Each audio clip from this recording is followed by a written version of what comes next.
everyone, e don red though. Former Sokoto State Governor Aminu Tambuwal has come out boldly to declare that he's committed to sending President Tinubu's government out of office in 2027. But that's not all. Tambuwal went further to accuse APC, Tinubu and his allies of deliberately destabilizing opposition parties in Nigeria. And honestly, we all know that whatever happens in any political party, PDP, Labour Party or even APC itself, Tinubu and his people are always aware of it. Now here's the big question. Who really has the strength, the power and the movement to defeat Tinubu in 2027? Could it be Atiku Abubakar with his long-standing political structure? Or is it Peter Obi with the massive support of the youth movement? Or maybe Rotimi Amechi quietly waiting for his chance? Just think about it. In fact, I want you guys, to listen to the video and hear what the former Sokoto State Governor have to say. This 2027 race is already shaping up to be one of the most interesting elections in Nigerian history. And many Nigerians are already saying the smartest move for the opposition and coalition, especially ADC, would be to make Peter Obi the flag bearer and then leave the rest to the people of Nigeria to decide. So guys, watch this video and please drop your comment below. And if this is your first time of coming across this my channel, please do wait to click the subscribe button, turn on all notifications to be getting all the latest news in this channel. So guys, watch this video and I'll be right back. Joined by the former governor of Sokoto State, former Speaker of the House, and sitting senator representing Sokoto South in the National Assembly.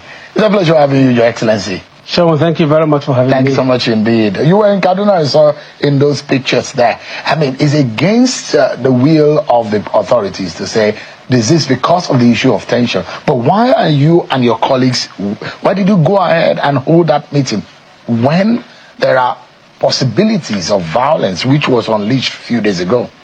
Well, thank you very much, Sharon. Let me start straight up by making reference to the Constitution of the Federal Republic of Nigeria, which is the grand norm, particularly Section 39(1) and Section 40.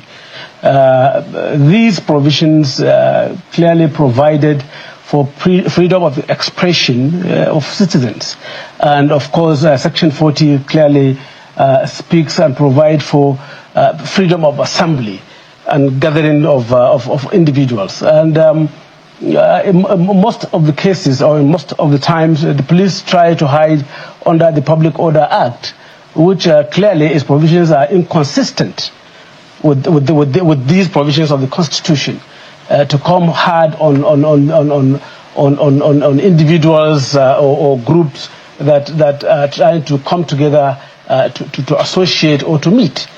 In the instant case, first you need to understand that there is no need for permit from the police for a political party to have a meeting.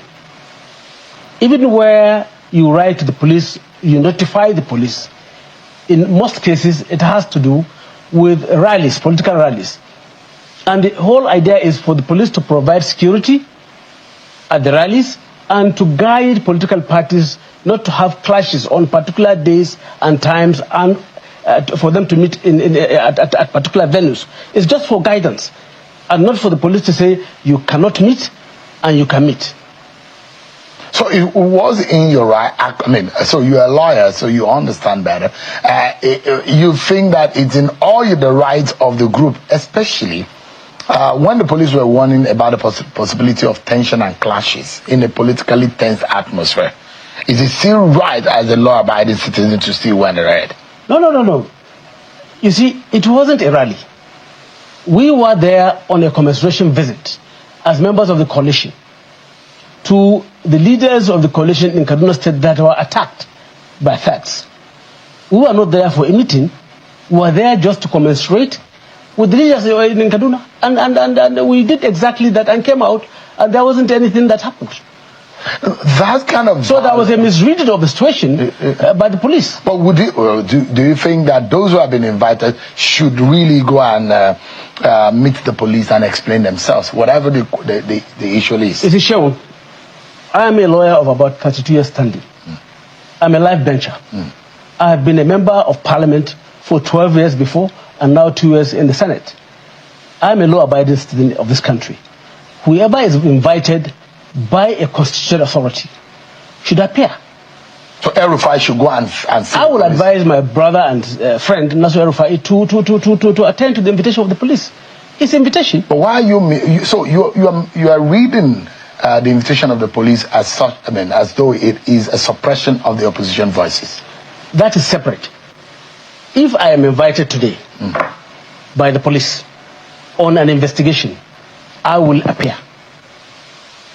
The interpretation and reading of meaning into the invitation is completely a different ballgame altogether. The times are interesting. And police need to be very circumspect in this going forward. But they are not wrong in invitation. I can't say that they are wrong in invitation. But you just think that they need to be circumspect. There needs to be more circumspect. But do you think the government of the day has been fair to opposition forces? Well, you see, Shaun, we live in this country. We're all sensible. When you look at what's happening in various political parties in Nigeria today, you don't need to be told, no matter the amount of denial by whoever, including President Bola Tinubu, that they are not involved in destabilization efforts of opposition parties. It's not correct.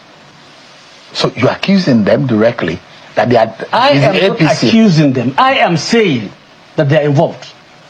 In destabilizing... In efforts aimed at destabilizing... So the problem of the PDP, you blame it on Bola Tinubu and APC. I am not the saying... problem of Labour Party...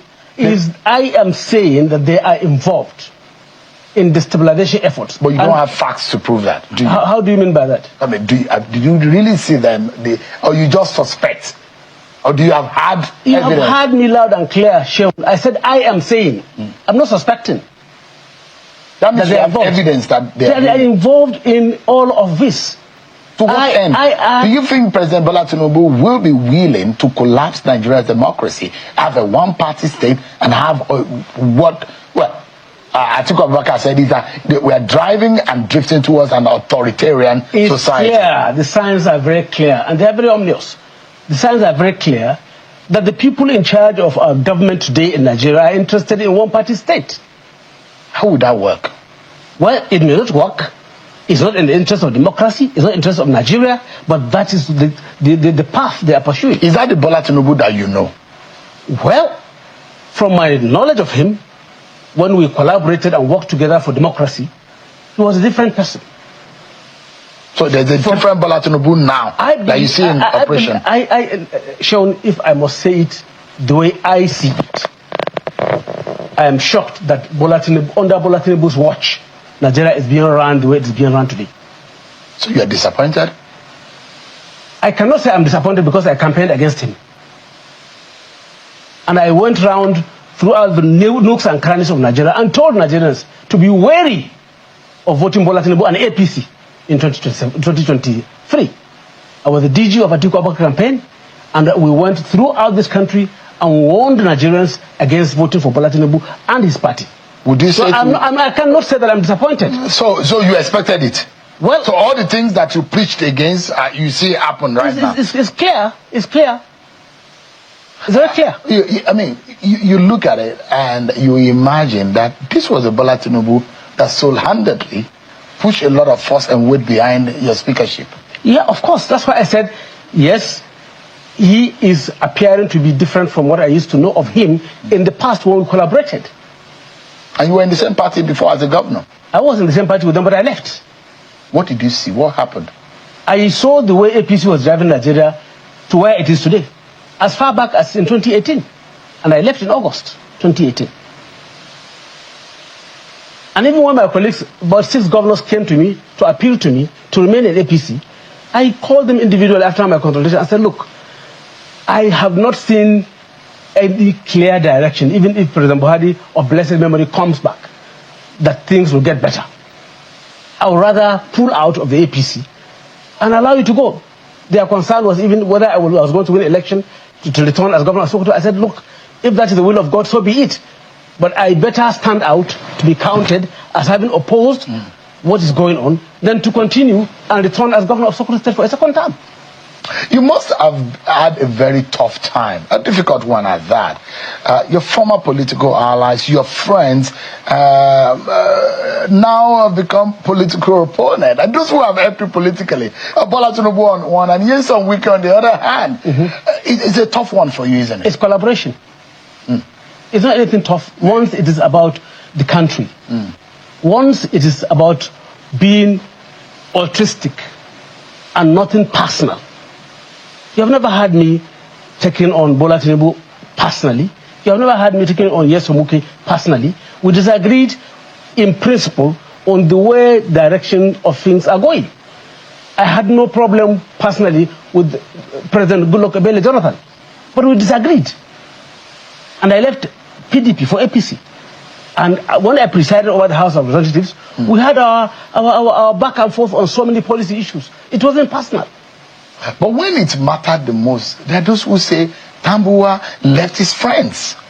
Why? Why does it look like at the very nick of the time that some of your friends need you the most? It's not about my friendship with you.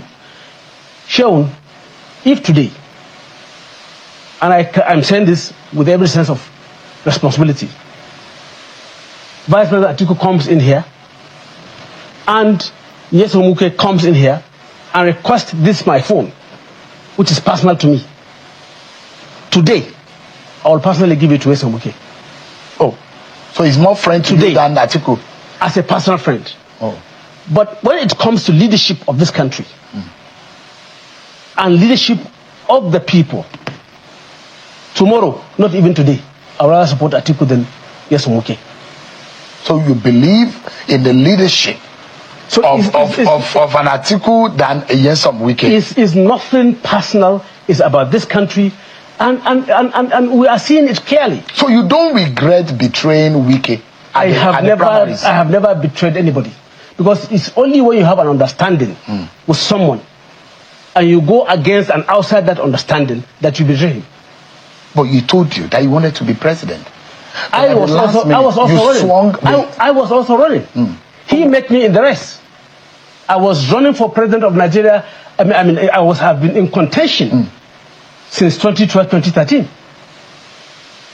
My friend Nyesom Wike was not in contention then.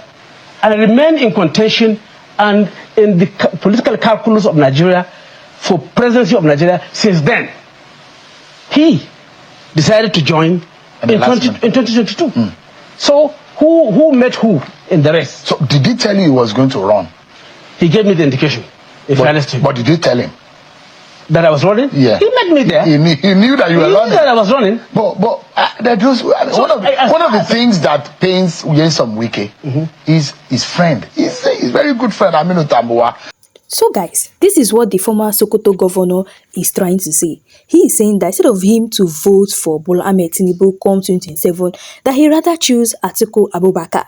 He's trying to say that he will never vote for Bola Ahmed Tinubu. Now, this is actually what he's trying to say. He's saying that the opposition is too divided. Tambuwal is warning that unless the opposition unites, APC will continue to take advantage of the confusion. Now, he also talked about Tinubu's tactics. Many believe APC uses infiltration, internal crisis, and financial influence to weaken other parties before election. And the big question of 2027 is, who truly has the power to unseat Tinubu? That is what we are asking. Who has the power? Is it Atiku Abubakar, who has the old political structure and resources? Or is it P2B, who has the passionate youth movement and credibility, whereby so many youths are agitating so that he will win the election? Now, or is it Rotimi Amechi? He may surprise many if given the right word platform. Now, this is Nigerians' frustration. This is where it is even getting Nigerians more angry. With rising inflation, unemployment and insecurity, many citizens are already looking for an alternative in 2027. Coalition strength, a united opposition front could be Tinubu's biggest nightmare. That is why people are saying the best move for parties like ADC is to present P2B as the flag bearer and then rally all forces behind him. Now, this election is shaping up to be one of the most interesting and decisive elections in Nigerian history. Honestly, this election that's coming out on 2027 is going to be a history in the making, because it's going to be most interesting and decisive elections in Nigeria. So my people, I'll keep asking the question. The battle line is already being drawn. The question remains, will the opposition finally come together, or will APC strategy scatter them? What do you guys think? Do you think that with the opposition, will they finally come together, or will APC strategy scatter them?